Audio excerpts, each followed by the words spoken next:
আসসালামু আলাইকুম। আজকে একটি ব্যাংক সেক্টরের স্টক নিয়ে আলোচনা করব।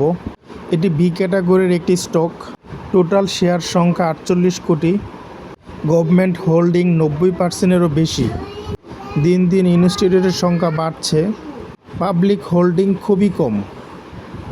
ব্যাংক সেক্টরের অন্যান্য স্টকের সাথে তুলনা করলে এটি একটি লো পেইড স্টক বলা যায়।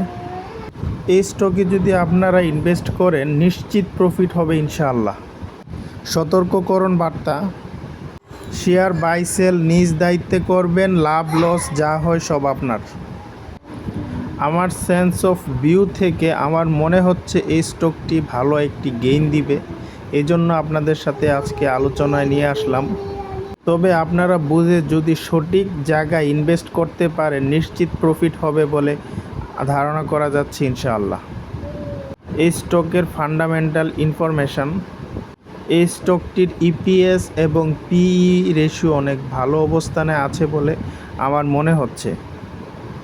ব্যাংক সেক্টরের মধ্যে এত কম শেয়ার এবং বেশিরভাগ অংশই গভর্নমেন্ট হোল্ড করে রাখছে, এজন্য আমার মনে হয় ইনস্টিটিউট হোল্ডিং দিন দিন বাড়তেছে। আজকের আলোচনা এই পর্যন্ত।